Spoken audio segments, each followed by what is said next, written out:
Hey, it's August 13th. It's Friday the 13th. Welcome on in to Daily Cards Live here on ClaibsOnline.com, presented by Mungenast St. Louis Acura and Royal Banks of Missouri. I'm Joe Roderick, joined alongside by Bob Ramsey. And Rammer, I'm rocking the nacho helmet from the Chicago White Sox because of their victory last night in the Field of Dreams game. I like it. I ate nachos out of this helmet back in June. Yeah, that's disgusting, but I like the idea, and it's a good homage to both your visit and how good the White Sox are, and that game was last night. I mean, really, for the ratings just came out on that game last night. It was the most watched baseball game over the past 16 years. As I'm looking for the actual numbers in the millions, as Fox had that game broadcasted last night.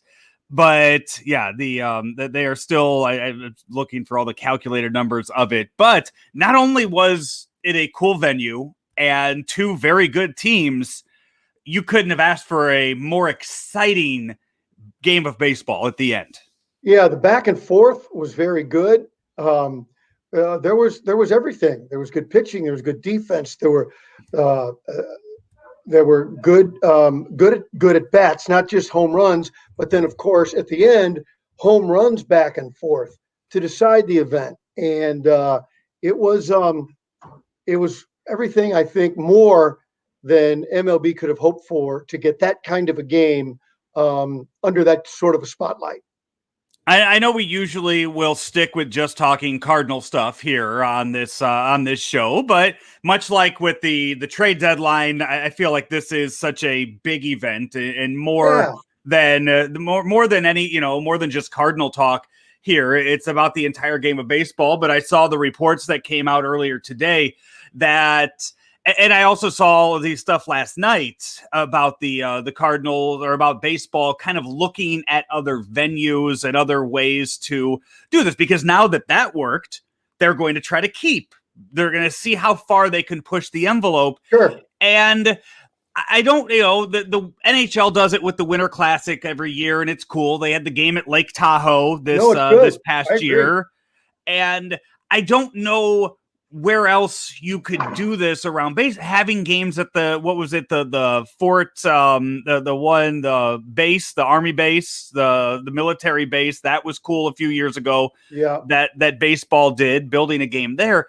I don't know how far or how much you can kind of push something like this in baseball. You should push it. You can't. I mean, there are many places. If you look at a map and see where professional sports teams are, there are large portions of the country that have been left out, and notably so because there aren't many people there to go to the games, but to do something once every 5 years in a venue like that, like if baseball were to have a game at the College World Series in Omaha, Nebraska in the month of August, people would go and fill the stands for that one game in Omaha, Nebraska. You're not thinking outside the box enough. Place you just visited, Red Rocks in Colorado, is not big enough for a ball field, but you got to start thinking about things like that. The old joke about when a guy teasing a pitcher after he gives up a home run, the only park that could have held that one was Yellowstone. Play one in Yellowstone Park. You got to think about things like that. One of the ideas I saw that was presented was having baseball teams play a regular season game in one of their affiliates ballparks. That's been done though every year. Regular season game though. A regular season game. Yeah. The Cardinals have not played a regular season game in Peoria. I don't know if the DeWitts would enjoy losing that one day of revenue that they would be getting, and many places in St. Louis would not enjoy losing that. I also don't know how crazy players would be about having to travel to cities like that don't have Where's your emotional hook for it? That you're building you're expanding fan bases. There's no emotional hook to that. I think that's a little bit of a different topic, but I think those kinds of things are good. Which leads me to, it's funny you brought it that way, it almost reminded me of having success with barnstorming tours, like they used to do right after the World Series was over. Second week of October, Babe Ruth and Lou Gehrig and Negro leaguers and just about every kind of combination you could think of would often go on barnstorming tours around the country and even overseas. So this last night made me think of that. If you're trying to do more, to reach out more, that's probably something you could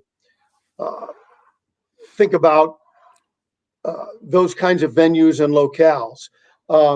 I still think it's pretty funny that, not that the game wasn't great or that playing there was fine, but it still makes me laugh, the emotion involved with a movie that, in my view, was good, not great. And you weren't playing on the Field of Dreams, and you were just basically playing next to a movie set. Yet everybody got all hyped up and teary-eyed about it, which is fine. I'm not saying they're wrong. I just, I may have mentioned this to you. Maybe it's the same emotion I had walking down the streets of old Tucson, because it's where John Wayne filmed Rio Bravo, and walking down that same street. I don't know if I want to have play a baseball game there or have a six-gun shootout there, but I guess in that regard, I just thought that the emotional extra baggage that sort of went with the event, I can't say I really got. But having said that, MLB and Fox pulled it off beautifully. I don't get it, but I have great appreciation for what they did. Quickly, before we move on to Cardinal stuff, what is the best sports movie that Kevin Costner has been a part of?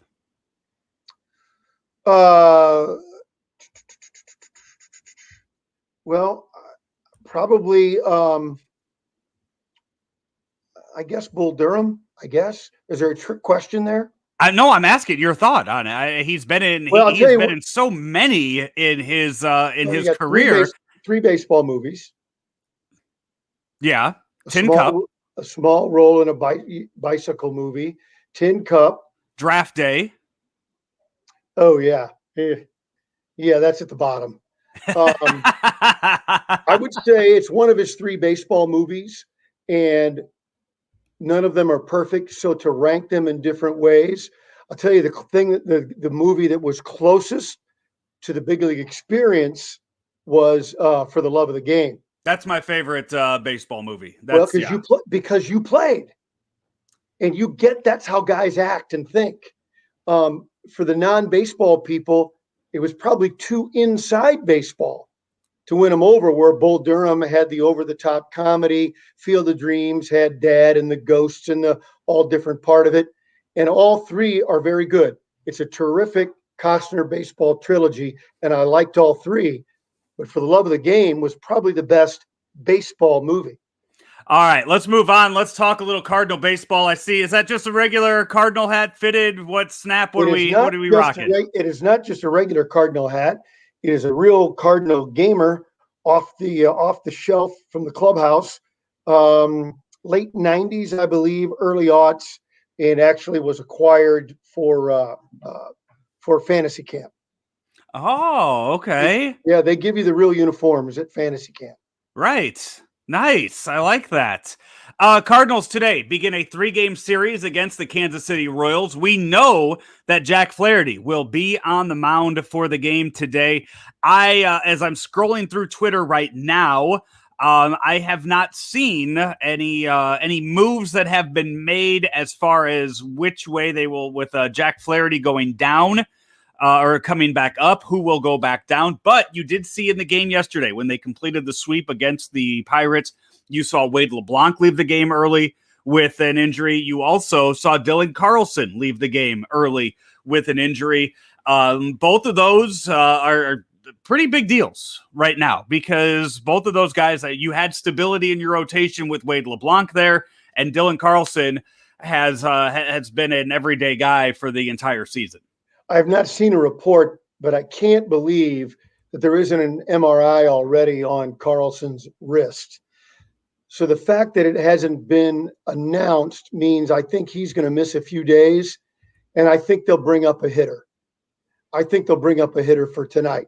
Now, it could just be slow communications. What are we going to do? What are we going to see? Hopefully it's a strained wrist. If you're going to split the difference, maybe it's a 10-day injured list thing. I think they'll probably get a hitter up and then and that not make a pitching move if they need to with LeBlanc until Michaelis needs to go, or if the bullpen gets overworked. It was funny. Wainwright saved the bullpen 2 days ago, but yesterday crushed the bullpen because everybody had to go. So the next 2 nights, really the whole series will be real interesting with bullpen usage. Yeah, you had yesterday. I should say you have Jack Flaherty going tonight. It has been 73 days. 73 days since his last start. Crazy. As I was going through and I was looking at the stats, and I saw that he's 8-1 on the season.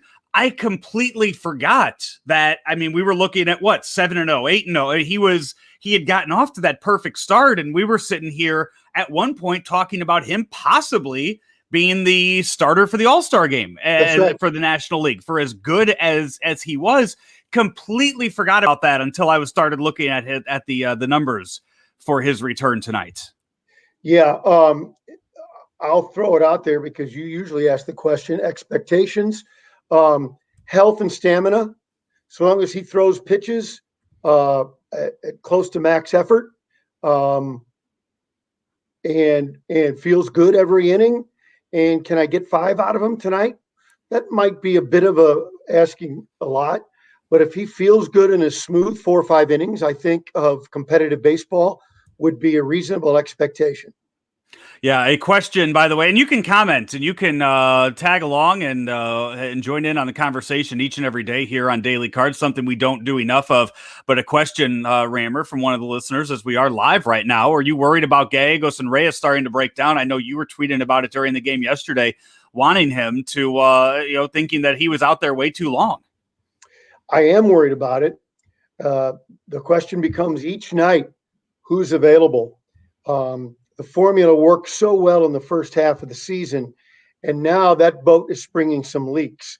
So when do you, as a skipper, say, I can't rely on that formula anymore? I am going to have to go day by day, who's available, and count on guys to get it done. It's a scary proposition for a manager when you had been counting on a bullpen and now are fearful of that. Schilt will never say he doesn't have confidence in him. He'll never say that. Well, start to watch the moves and you can start to see some of those things happening.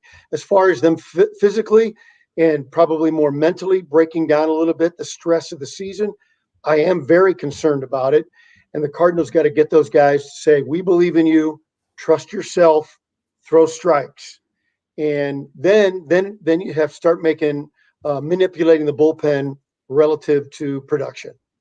Yeah, and by the way, if you are interested in looking at Twitter and finding out when we can find out something about any kind of roster moves, Mike Schilt will be talking to the media at 5:15 today, 5:15 Central Time today in Kansas City. That's usually when a lot of information will come out. 7:10 start time for the game tonight. There is a lefty on the mound tonight, so you would have expected Tommy Edman to lead off anyway. So if Dylan Carlson is out, at least for tonight, you would have expected Edman to be at that top spot. So no major shifts in the lineup would have, because Mike Minor would have caused Edman to lead off anyway.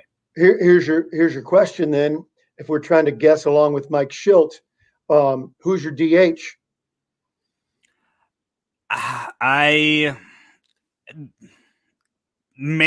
So we saw the other day when you saw O'Neill get scratched from the lineup, you saw Edman in right field and Edmundo Sosa at second base. So if Dylan Carlson is out tonight, I would imagine you will get an outfield of O'Neill, Bader, and Edman with Edmundo Sosa at second. And then I don't know if you put Carpenter as your DH or you play the game where you give Arenado or Goldschmidt a day off from the field and have one of them DH and have Carpenter play there. So, but I do think without Carlson, I think that's your 9. I think you're probably right. You know what I would do? They won't do this. I'd give Sosa a look at leadoff. I don't think, with the lefty up there, I don't think that happens tonight. I don't think they'll do it. I'm just saying I would look at it. Yeah. By the way, I saw Edman has shown he's not going to be a good leadoff hitter, at least this year. I might even I might look at some other opportunities there for people, but I think you're right that Tommy obviously fills that bill. Yeah. By the way, last night in the game, you did see Yadier Molina pinch hit in the game yesterday. I don't know if you caught this, but the trio in the booth, it was Danny Mack and Jim Edmonds and Rick Ankiel in the booth yesterday, or I guess in the studio yesterday, calling the game. Yadi's entire career, 70th time he had pinched hit in a game. Isn't that crazy? Right. When he gets days off, they are days off. They are completely, he is not doing a thing in those games. And that's a good, when you can do that, when you have that luxury, it's really good, especially for those veterans. Yeah. So that was there you go. A nice Yachty stat thrown in there today as well. Rammer, we will be back again on Monday, probably a little later in the day. So we will we'll talk to them. It's an off day too. Out? Or is the broom out? It needs to be. It needs to be. If you want to have any shot at making a run, you need to win these 3 games. Going 4 out of 6 against the Royals, not good enough for me on the season. Not good enough. You have your ace back on the mound tonight. Go and sweep. Then J.A. Happ's throwing. Is he throwing game on Sunday? Is that when you have Happ throwing this series? I believe so. Okay. So, there you go. You have your ace on the mound tonight. Then you have the best pitcher in baseball, J.A. Happ, who's on the verge of throwing a no-hitter this season, going on Sunday. But then you got Lester going on Saturday, so it'll work out. It's going to be fine. I don't know. You just need your bullpen to show up because on Saturday, because you hand J.A. Happ the ball, he's going to go 8 innings of shutout ball for you on Sunday. So I know you're good to go. I did not know that I knew that.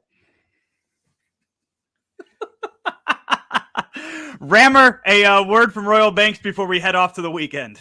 Royal Banks, I do know about, and I do know that they're going to be there for you and that you can count on them for over 50 years, service to their clients, to their partners, to their customers. That's what it's all about. Whether you're looking for simply a new checking account, a new mortgage, or a brand new home equity credit line, Royal Banks is the place for you. 314-212-1500. Of course, you can go online to royalbanksofmo.com. Royal Banks, where better service means better banking. Member FDIC and equal housing lender. He's Bob Ramsey. I'm Joe Roderick. This has been Daily Cards Live here on ClaibsOnline.com, presented by Mungenast, St. Louis Acura, and Royal Banks of Missouri.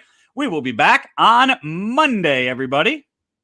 St. Louis Acura is excited to announce the opening of our newly remodeled service lounge. We sell pre-owned vehicles of all makes and models and take pride in servicing what we sell. We offer free pickup and delivery service and a complimentary car wash and vacuum with every service. We also have a full-service reconditioning shop on site that can repair dents, bumpers, and wheels. As the nation's only 29-time Acura Precision Team winner for customer satisfaction, we work every day to make St. Louis Acura better than ever for you.